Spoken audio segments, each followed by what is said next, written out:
Porque isso, falaram que isso às vezes é sonoro, né? Esse tipo de infestação você mata.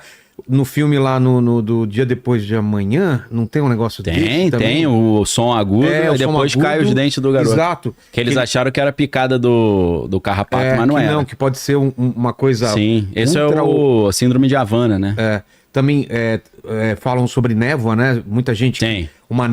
Parece com neblina, mas na verdade é o que? Aquilo lá é uma doença que é espalhada? Então, tem uma bactéria ali que é uma bactéria de infecção hospitalar, que eu esqueci o nome, que os caras... Você imagina, Lê, você tá andando por uma montanha, uma estrada, de repente você passa por um trecho, parece uma neblina, e aquilo é pra contaminar uma galera naquela região, cara. E tem livro do Stephen King e tem filme também, né? O Nevoeiro e Nevoeiro. tal. Então, Que, aliás, o final do filme é aterrador, né? É sinistro. Que é diferente do livro, É né? diferente. Que ele fala que ele prefere o final do filme do que do livro, Isso eu não sabia. Interessante, hein? Porque no filme, cara, quando você assistiu esse filme, a Neblina, cara, o final você fica mal. Tá disponível nos streams aí. Então, eu fui pra Flórida agora esses dias e a gente passou por um negócio desse. Como assim? Começou a neblina. Do nada? Do nada. Começou a neblina no final de tarde. Um fedor de produto químico terrível. E aí aconteceu algo estranho. Eu nunca tive pus na garganta. Né? Minha filha sempre teve, minha esposa. Eu não me lembro, só se eu perguntar pra minha mãe. Aí eu tive pus na garganta.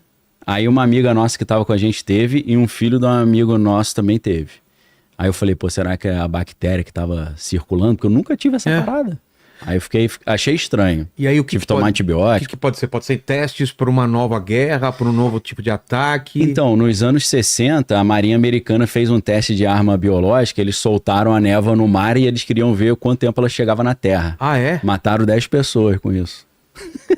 Esqueci o nome da operação, né? Cara. É tipo a operação High Sea, um negócio assim. Sei.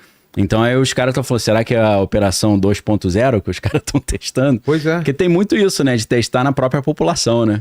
Como teve, por exemplo, a operação Big Buzz, né? Buzz de ônibus não, é BUZZ. Que eles pegaram mosquito Aedes aegypti e largaram em cima da população americana. Vamos ver o que dá. Pulga também eles fizeram, soltaram o carrapato, pulga. Pra quê? Pra ver se ele ia sobreviver a ser jogado do avião e se ele conseguiria... até onde ele iria. Espalhar. Essa é a Operação Big Itch, que é a grande coceira. Tá. Anos 60 na Geórgia. Então, assim, eles fazem a própria população de cobaia, né? Não sei se eles estão soltando fumaça aí pra fazer um teste pra algum ataque, sei lá, de algum inimigo, né? Mas muita loucura, né? A gente já vai falar de pirâmide, mas... Cara, eu tô sentindo o mundo tá muito estranho, né? Tá muito louco. Quando a gente acha que a guerra da Ucrânia ia para um lado, aí vem o Trump, muda tudo. Baralha tudo. Tira o dinheiro, a geopolítica tá toda bagunçada. Sim, aí a Europa fica desesperada, né? Não sei se a galera deve estar ciente, né? Eu sei que a audiência aí é qualificada. E no final de 2023, eu já tava escrevendo, tá até nos meus livros, que a Holanda, a Suécia, a Finlândia estavam mandando panfletos para casa dos moradores, falando, se prepare para 72 horas sem poder sair de casa. Guarde comida, guarde pilha, lanterna, medicamento, água. Só que era um negócio muito local, né? A Holanda e tal. Aí, em dezembro de 2023, o vice-primeiro-ministro do Reino Unido falou isso também. A gente tem que estar preparado para ficar 3 dias sem luz, sem água. Só que agora a União Europeia inteira mandou o aviso. Se preparem para 72 horas sem poder sair de casa por alguns motivos. Algum cataclisma geofísico, um ataque cibernético, pode derrubar a eletricidade e a internet, ou uma guerra, ou uma nova pandemia. Para essas 4 coisas. Cara. Dessa vez foi a União Europeia inteira. Aí ficou estranho. Tá um clima de que vai mudar muita coisa. Economicamente, a parte política, né? Não, total. O Trump, com essa ideia de tarifa, ele instituiu já uma espécie de nova ordem mundial, né? Já tá a revista Economist, tudo falando Trump's New World Order, né? A nova ordem mundial do Trump. Era a intenção dele mesmo causar um caos para depois ele ter uma carta na manga, você acha? Sim, na verdade, no livro dele, A Arte da Negociação... falando da Groenlândia agora, você viu? Você falou, vou usar a força. Aí o primeiro-ministro lá, que é novinho, né? Não vai nada. Aí os caras, esse moleque aí tá na fralda ainda, sabe de nada, inocente. Mas você acha que ele tem uma carta na manga? Que é alguma coisa que ele não tá sendo falado? Que ele não tá abrindo? Cara, tem vários. Porque a princípio parece um tiro no pé, né? Ele tá criando briga com todo mundo. É para poder negociar e sair por cima, né? É o estilo de negociação dele, né? Porque a China respondeu, falou assim, você quer guerra comercial, não sei o que, em Vambora, qualquer né? lugar a gente tá aí. Então, me lembrei da data, o deadline é dia 2 de abril. O deadline pra quê? Para as tarifas recíprocas. É? Se você bota 50% em mim, vou botar em você, então o deadline é agora, tá chegando. China, para todo mundo. Ah, pra todo mundo? Brasil, para todo mundo. Não tem conversa. Botou tarifa em mim, vou botar igual em você. Qual que é a lógica disso? Os caras, os economistas assim clássicos vão falar, poxa, essa ideia de tarifa ela é inflacionária, porque se um carro não pagava imposto para entrar nos Estados Unidos, agora vai pagar 20%, ele vai ficar 20% mais caro. Só que a ideia é o seguinte, né?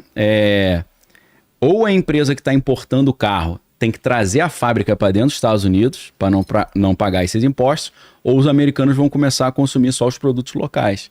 Então, em tese, parece que é inflacionário, mas o Howard Lutnick, que é o secretário de comércio, ele fala é deflacionário, porque a gente vai trazer as empresas de volta para cá e vai ficar muito mais barata a produção.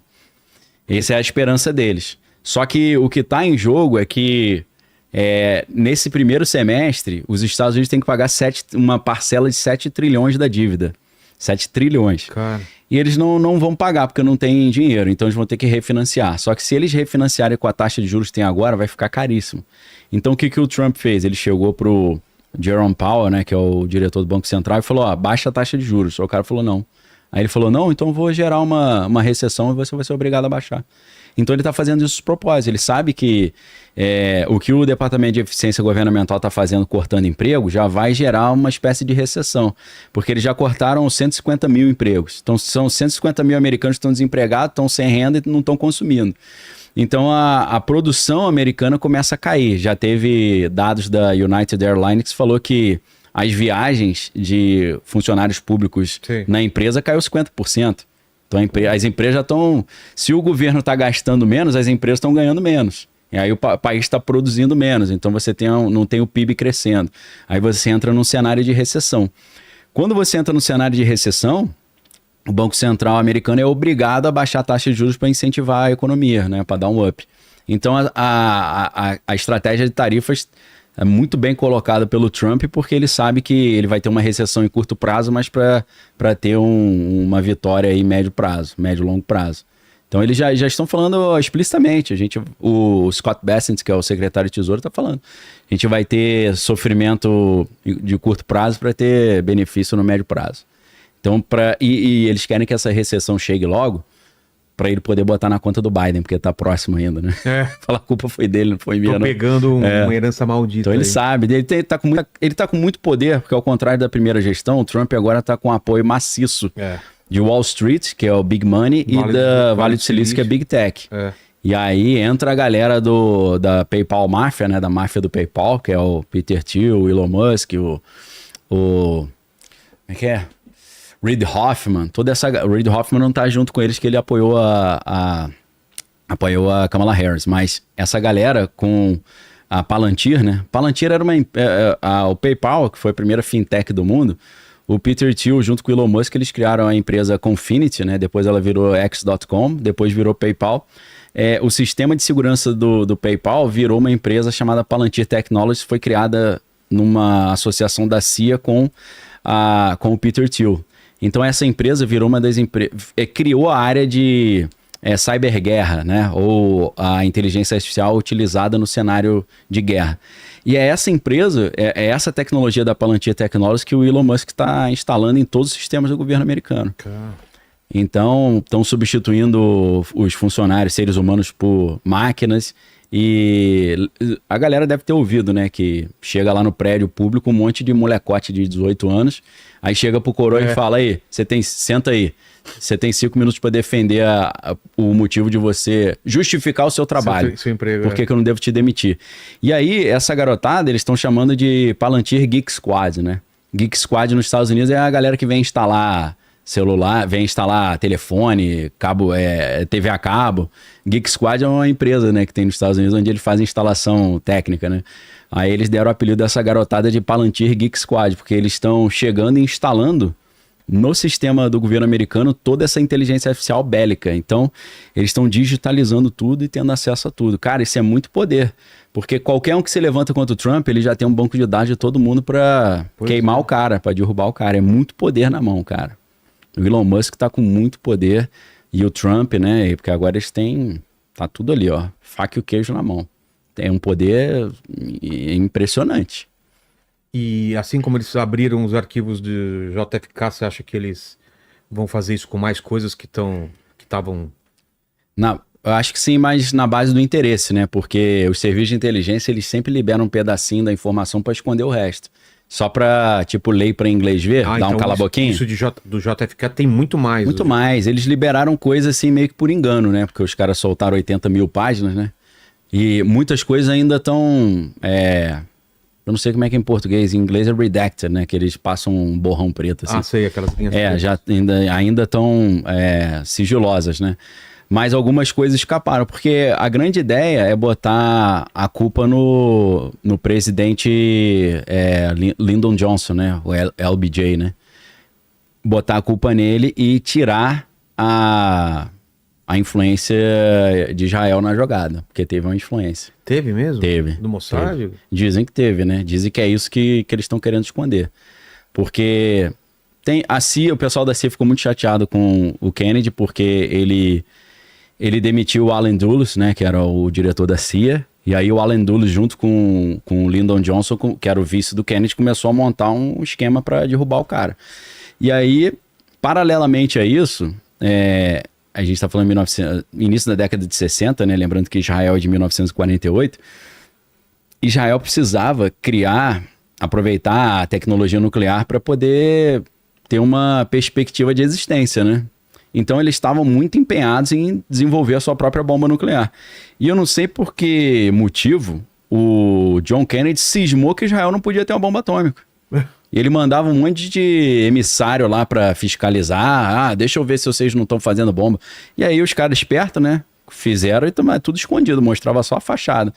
Então, pela maneira muito desrespeitosa e pela insistência do Kennedy de tentar impedir Israel de ter uma bomba atômica, os caras dizem que isso incentivou o pessoal a querer que o Kennedy partisse dessa para uma melhor, né?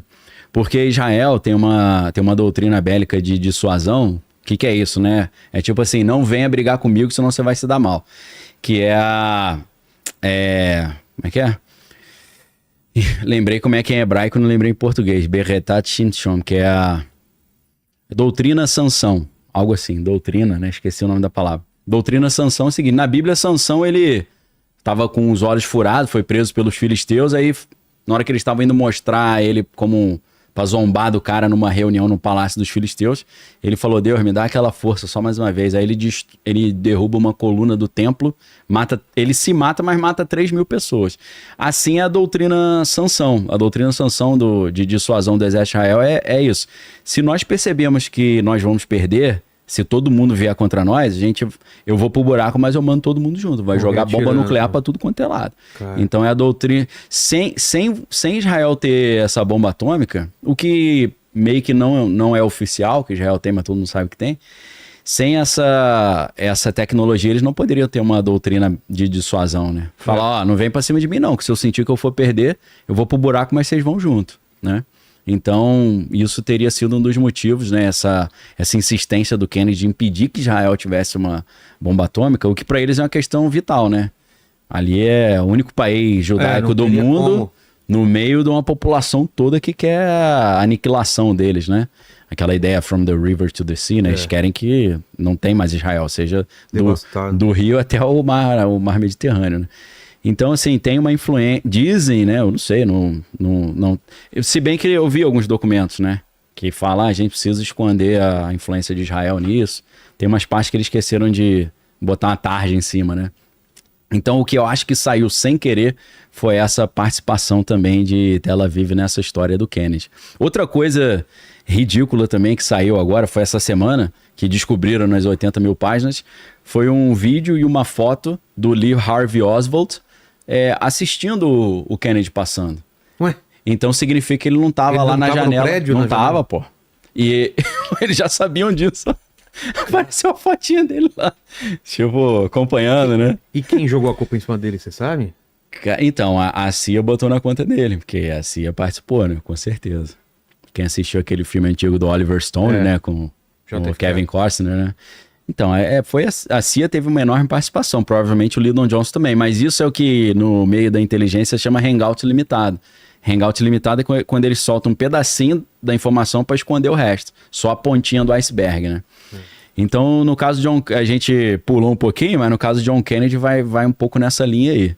Tem vários problemas. Então, ele queria até acabar com a CIA. É mesmo? Aí os caras, não, aí... Imagina. Aí não vai dar, né, pô? Mas não tem... Quem puxou o gatilho não fala. Eles dizem que foi um capanga ou que Keynes, né? É mais um. Porque falam que não é... Que não é só tem uns caras dizendo que foi a Jack Kennedy que mandou. Para. Porque tem uma hora que ela faz assim, ó, os caras lá, arma na mão dela. Tem um cara que diz que foi o motorista, porque eu vi. Quando dá o tiro ele vira assim, né? Aí os caras ali, ó, olha a arma na mão dele. Aí você olha mesmo e fala, pô, não tô vendo a arma. Só se for aquelas pequenininhas, né? Então, assim, é muita especulação, mas dizem que foi um dos capangas lá que o Lyndon Johnson contratou, que eu esqueci o nome do cara, que é um cara que também morreu misteriosamente depois na cadeia. No filme os caras falam que tá atrás do arbusto, porque tem uma luz que sai de lá, sim, né? Tem acho que um tava no arbusto e outro tava no prédio. Aí tem um movimento da cabeça pra onde vai. Sim. E seria impossível do Lee Oswald, da onde ele tava, ter aquele movimento de cabeça. Aí seria pra frente e pra trás, né? Exato. Ali foi, e você pensa, o que eu penso também, que não é falado. Eles poderiam ter envenenado, né, o Kennedy, mas eles quiseram matar em público para dar... É um recado que os caras estão dando. Se levantar contra nós, vai levar um balaço no meio da rua. Então, acho que é assim um recado, né? É uma parada de máfia mesmo, né? Total. Não precisava ser assim, né? Podia ser, pô, coitado, né? Ele infartou, né? E você pensar que teve agora do Trump também, né, cara? O que? Tentativa de assassinato também, né? Que passou na orelha, então. Sim, aquilo ali também tá muito mal explicado, né? Isso ali dá uma série. Ronald Reagan foi. Porra, tem uma história... Antigão, né? O Lincoln, né? Mataram. Também, Foram vários presidentes que sofreram atentado, né? Então não foi a primeira vez, não, né? Por falar em presidentes, vamos indicar uma outra série também da Netflix do... Qual? Do Netflix, Paraíso? Não. Paraíso, exato. Paraíso. Tá na... Apple TV, né? Apple TV. Estão fazendo jabá de graça aí, né? Você vê? Tem que fazer uma parceria, né? Parceria aí, cara. Falar aí, me dá uma moral que eu te indico aí, né? Que é isso aí, tem um negócio que acontece no mundo que os caras são obrigados a ir pra um abrigo. Mas logo no primeiro episódio, né? Já manda. Tem essa virada, né? Já manda. Aí você vê a estrutura, né? Que os caras montaram. Eu tô no segundo episódio ainda. Ah, é? Você não assistiu? Não consegui. Cara, tem o último ou penúltimo que mostra... É legal? Porra... Mostra o que aconteceu fora de lá, cara. Aquele segurança, ele ficou com raiva do presidente porque a mulher ficou pra trás? Mas os caras exigiram que ela ficasse de fora? Não deu tempo. Foi na correria? Entendi. Você não devia ter avisado antes, né? E não avisaram. Entendi. Por isso que ele ficou mordido com o negócio, né? Mas vai ter segunda temporada, né? Vai, porque ela tá viva lá. Vingou. Beleza. A esposa do cara não morreu, não? Então, você acha que dá a entender? Dá a entender que pode ser que ela está viva, né? Tem essa sobreviveu uma galera, então. Exatamente. Interessante. Estão mentindo o pessoal lá dentro, né? Então vai na linha do A Vila, o Shyamalan, né? Lembra? A Vila, o Sil.